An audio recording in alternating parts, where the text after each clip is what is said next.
It's the Christmas season, and during this time of year, we are supposed to be taking inventory of what we are thankful for.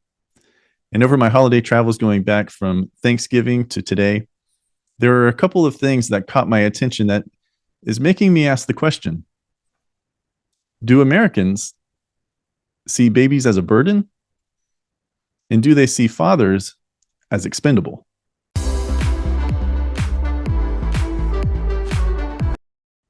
Welcome to Counter Thought.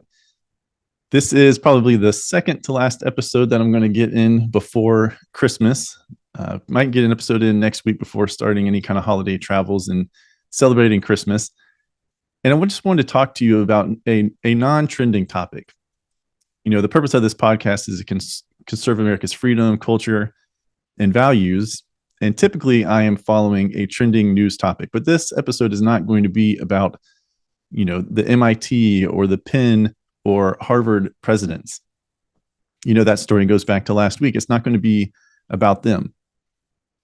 This episode instead is going to be focused more on culture, a non-trending culture within American society.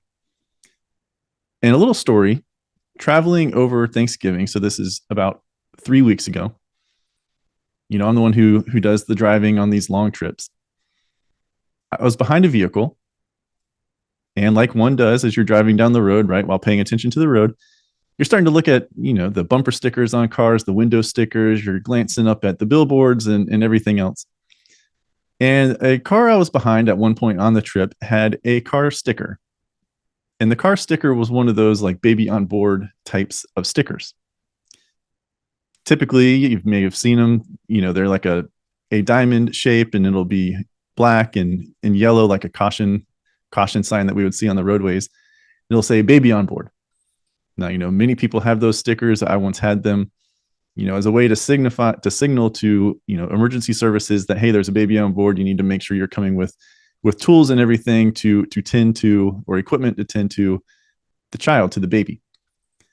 But this baby on board sticker was not the typical baby on board sticker. It wasn't the black and yellow. It wasn't the little baby from, what is that movie? I can't remember it. Whenever they go Vegas and Doug, why am I blanking on this? Anyway, it wasn't that. It wasn't funny. It wasn't, again, the stereotypical sign. It was, instead of a picture, it was just words. Now it was made like in jest, you know, it was supposed to be funny, but there's, I think, some truth wrapped up into it. And what this car sticker said, again, this was on the rear window of the car driving in front of me, is it said, quote, huge financial burden on board.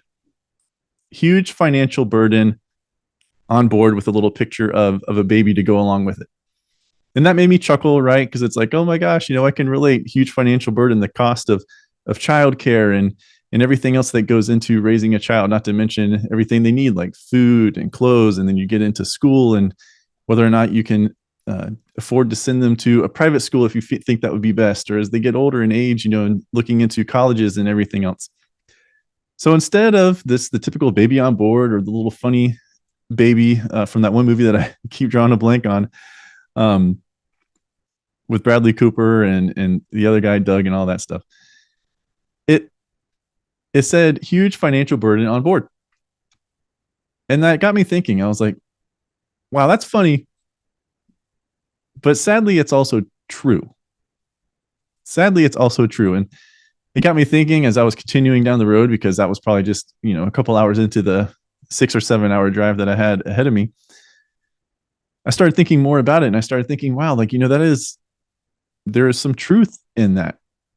American society today, not just from like a mental standpoint, but from a fiscal standpoint, financial standpoint, having a child is a huge financial commitment.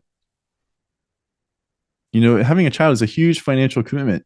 I'm here in Orlando, Florida, and the going rate probably on average of weekly childcare, let's say for 8 hours a day, because, right, you have a dual income family, or if you are not married, you have a single income household, you're talking about $250 average probably peaks up around 350 to 400 and maybe dips down to as low as about 185, 200. But you kind of get what you pay for, and it's also based on where you live and all of those things. But I would say about $250 average per week. So that's $1,000 a month. 1,000 times 12 months a year, right? We're talking at least $12,000 just for the child care from 8 to 5 of your child. $12,000. There have been reports that say, in other parts of the country, the more expensive cities and municipalities and things, that 12,000 can jump up to as high as $20,000. $20,000. And you would kind of, you feel like you wouldn't be doing your due diligence, right? If you didn't factor that in whenever you're like a newly married couple, or you're dating someone and getting engaged and you're trying to talk about the future and plan for the future with like your future spouse. And $12,000 to $20,000, that is a huge financial commitment, a financial expense. And so I got to thinking about a little bit more about this huge financial burden on board, which is supposed to be a joke, because obviously the person who's driving the car, the parent, right, or the parents, they love their child. However, they're poking fun at the fact that, as much as we love our child, this is a huge financial burden. And I looked up some statistics, right, to kind of back this up, to see where this is going, because I, as a millennial, and then Gen Z behind me, right, this like kind of like a growing thought, right? Like, there's a baby is not just something to be celebrated. A child is not just something to be celebrated, but hold on a sec, we need to actually consider everything that is involved in having a child, right? Going back, our parents, grandparents, great-grandparents, the birth rate was very high compared to today, relative to today. It was this joyous occasion. And today, even so, like when you have a child, you have the gender reveal parties and people are just super extra with those, right? And there is happiness and celebration.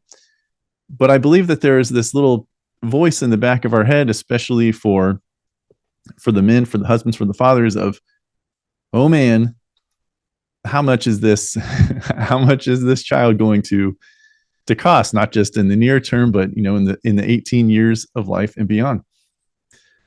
And the nationwide birth rate, going to hit you with some stats here, fell significantly from 2007 to 2022. It dropped from 14.3 births per 1,000 people to 11.1, which is nearly a 23% drop per the CDC. Also, for the 3 decades between 1980 and 2007, the U.S. birth rate hovered between 65 and 70 births per 1,000 women between the ages of 15 and 44. That's the baby making window, right? And as of 2020, the U.S. birth rate was 55, almost 56 births per 1,000 women between 15 and 44, which was a decline of almost 20% from the rate of 69 births per 1,000 women in 2007. So a 20% decrease from 2007 to 2020, and a 23% decrease from 2007 and 2022. Now, from 2015 to 2019, women that were aged 15 to 44, the number of women who have had a biological child was at 52% from 2015 to 2019.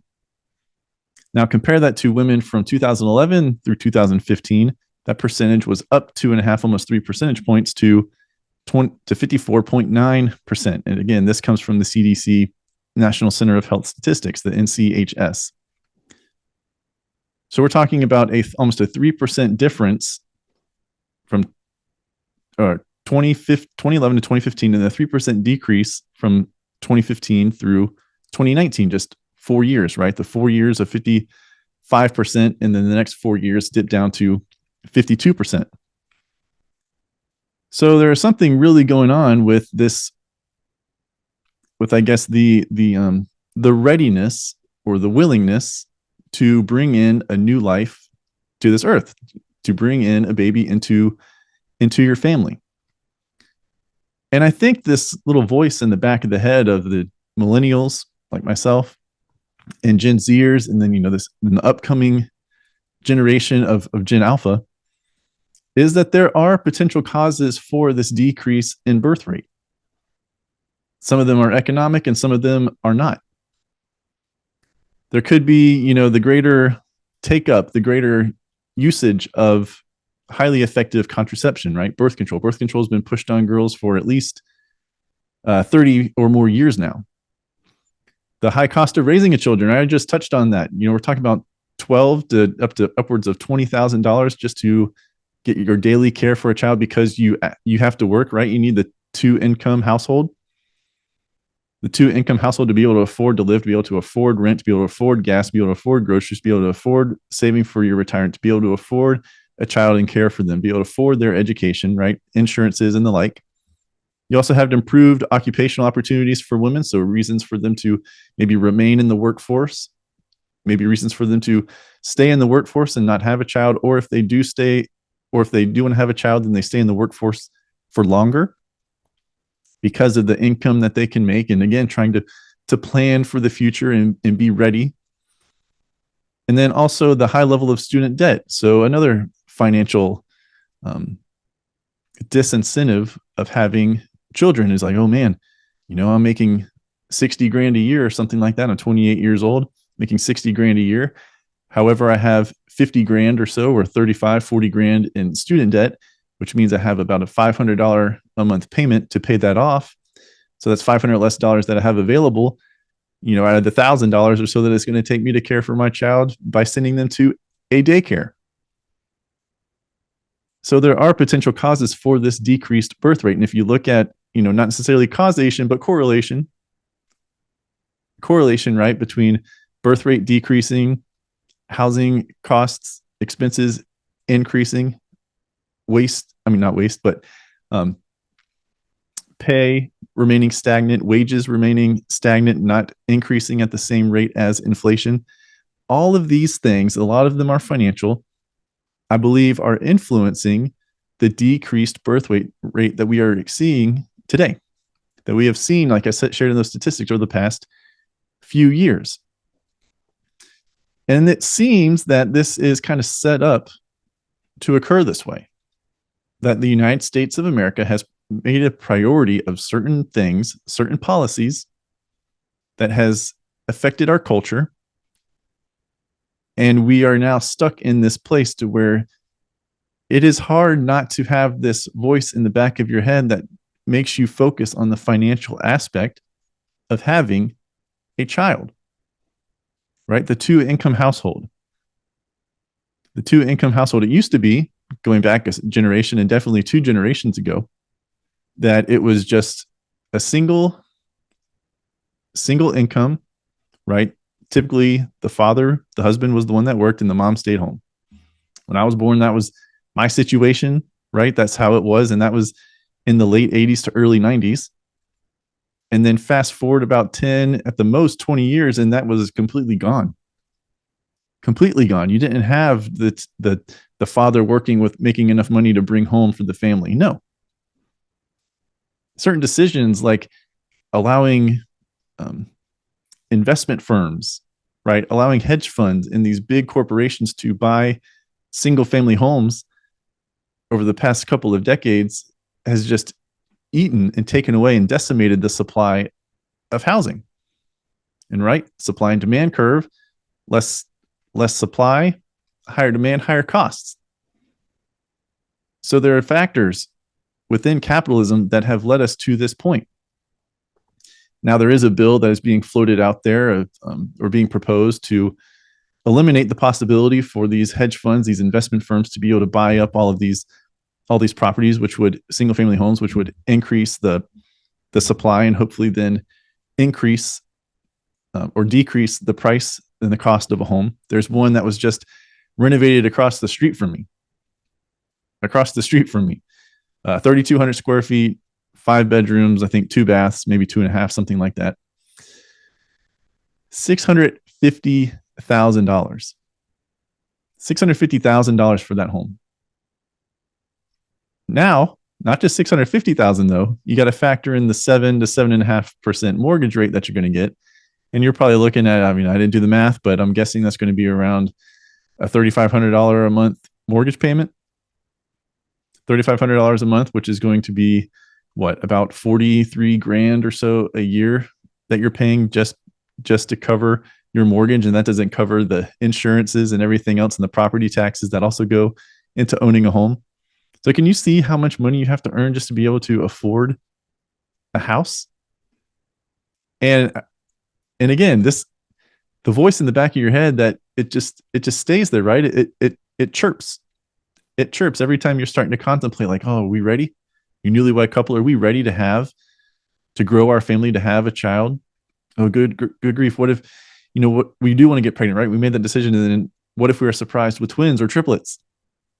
Just multiply all these numbers by 1.5, by 2, by 3. So as much as it's supposed to be celebrated, we are supposed to want to have children, right? That is the joy that comes from raising a family. Sure, there's work and commitments and sacrifice, but above all of that is the joy that comes from having your own children and raising them, right? But we cannot deny that there is not something in the back of our head that is telling us, whoa, is this such a good idea? Is this such a good idea? So I feel like in America, there have been things that have been occurring, decisions that have been made over the past decade or more that have created this environment to where babies are, in fact, seen as a financial burden. And burden is just I hate that word, right? Because burden is like something you bear. Think of something bearing down on your shoulders, right? Something that you are trying to walk and is just so heavy that you cannot stand upright, shoulders back, chest out. You can't do that. Instead, you are hunched over, shoulders rolled forward, just trying to carry this burden and make it through. And that is not how a baby having a family, wanting to have a family, to grow your family should be. It should not be a burden.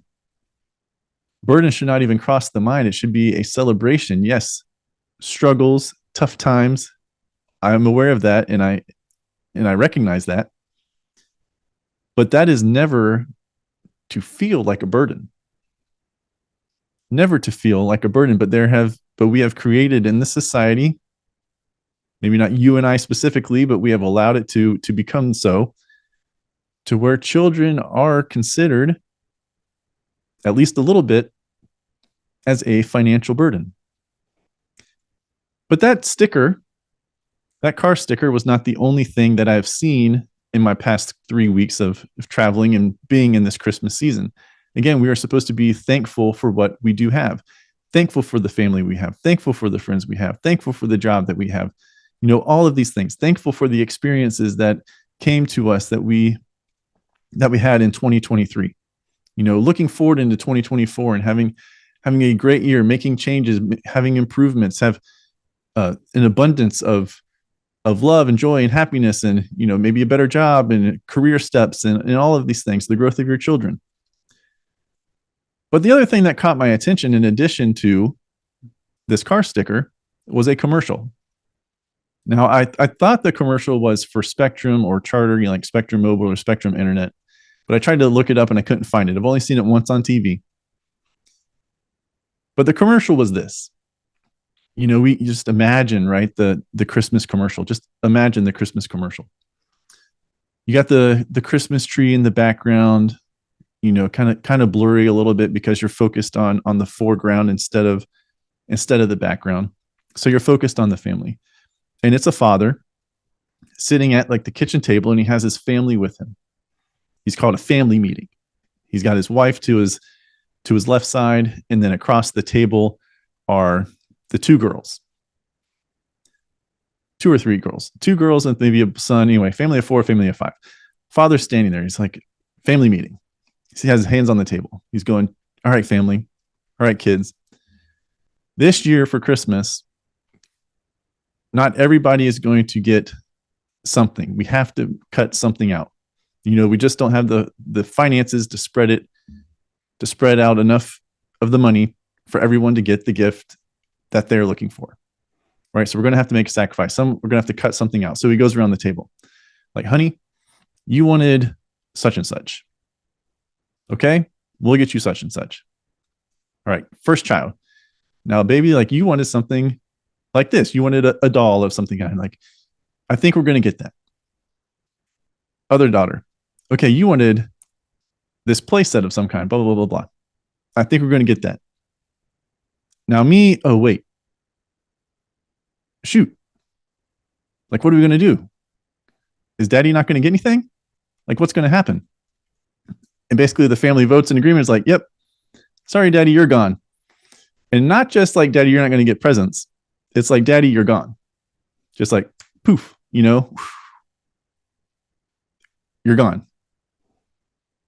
And, that was again, be like something funny, like, dads, they're never recognized. They don't get enough appreciation and all those things. I've seen 1,000 videos on TikTok about that. And I agree, dads can go underappreciated at times. Although we also don't want a whole lot of praise and everything. We just want to be acknowledged that we're doing a good job, like words of affirmation and stuff like that. We want our time to ourselves and all those things. But the commercial captured for me, like it was saying something else. Because it wasn't just like, oh, dad, you don't get a Christmas present and,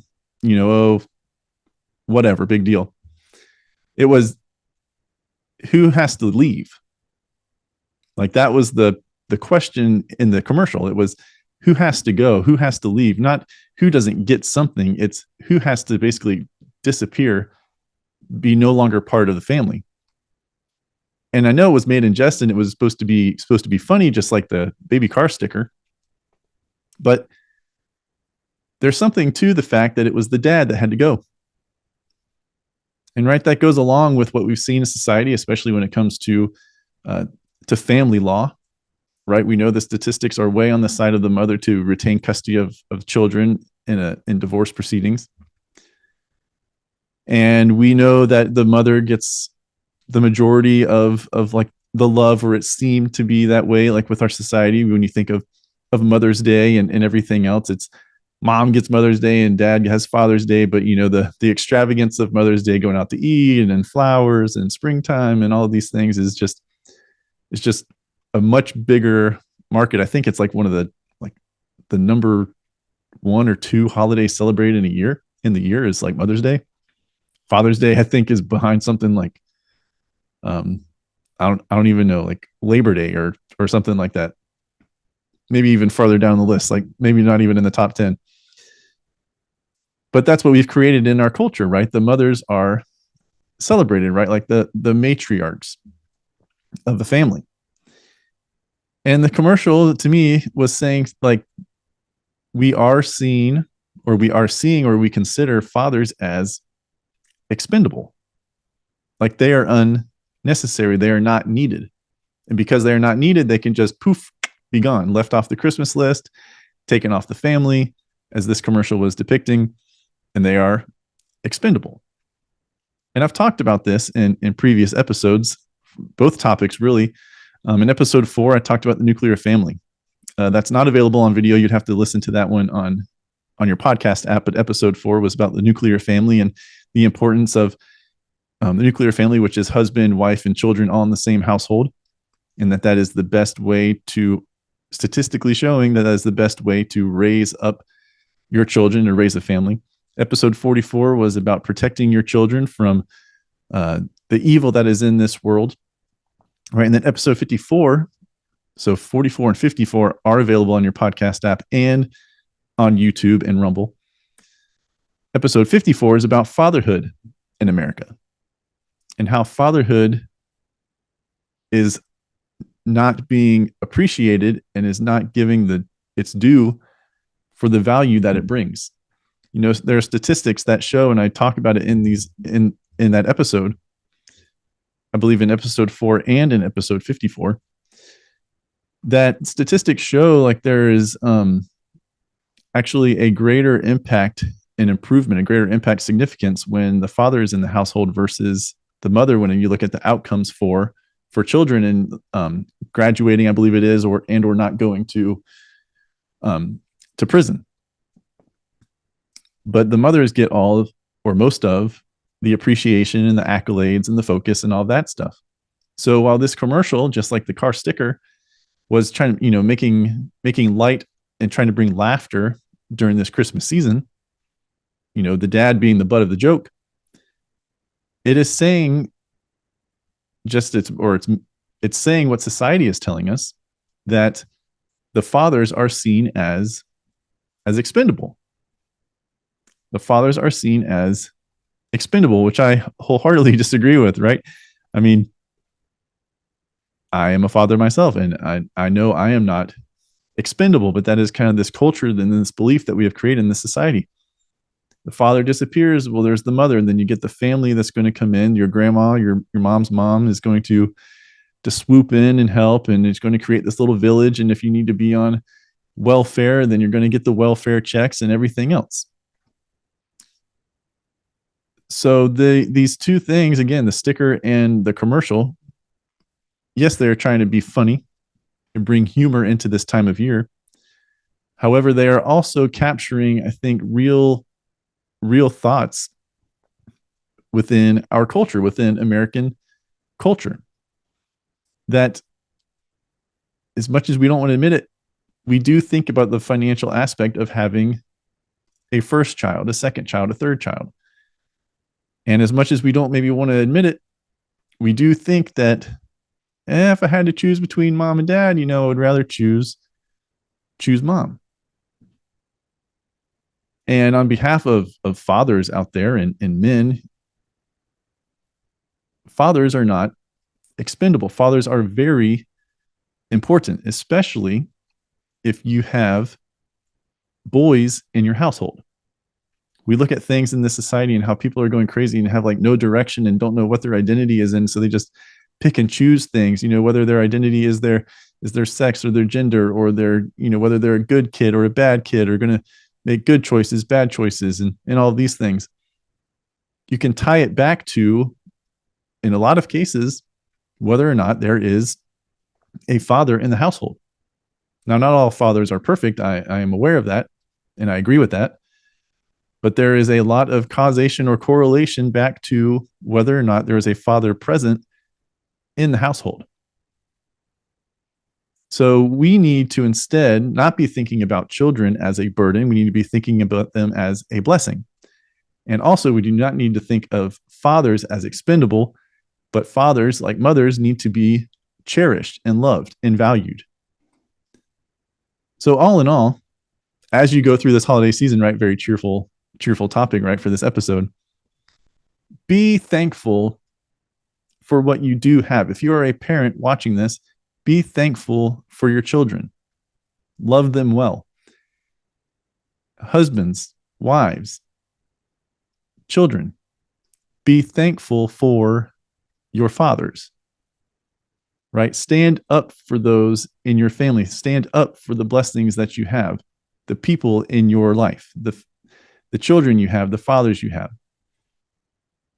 Make sure that the hidden truth, or the little bit of truth that is within these messages of the car sticker and the commercial, are not seeping in and overtaking the joys and the truths, or the true reasons of why you wanted to have children, or why you want to have children, and why you love your father and your husband, your spouse. Make sure that you are keeping your eyes and your mind focused on the blessing that a child is, and the blessing that a husband and a father is. And sure, laugh at these commercials when you see them, but remember that they are just commercials. They are just stickers, and that they should not reflect your mentality towards children and fathers and your husband. But instead, you should be standing up for those individuals and standing up for the blessings that they are, especially as you are taking inventory of everything that you are thankful for in this Christmas season. Now, again, I think I'm going to have one more episode going into next week before Christmas. So check back for that one. That'll be episode 103, across the 100 episode threshold a couple weeks ago. So happy about that. Thank you again for all of your support. And again, you can watch all these episodes up to going all the way back to about episode 33 or somewhere around there.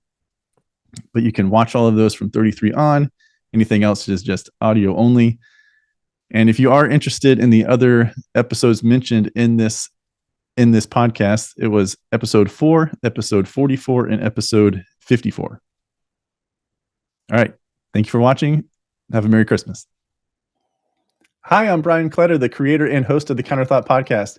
Thank you for watching this video. Remember to like it, and then also check out these 2 videos and subscribe to the channel.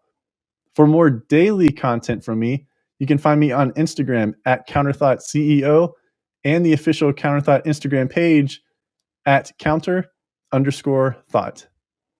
Thank you for watching, and spread the word.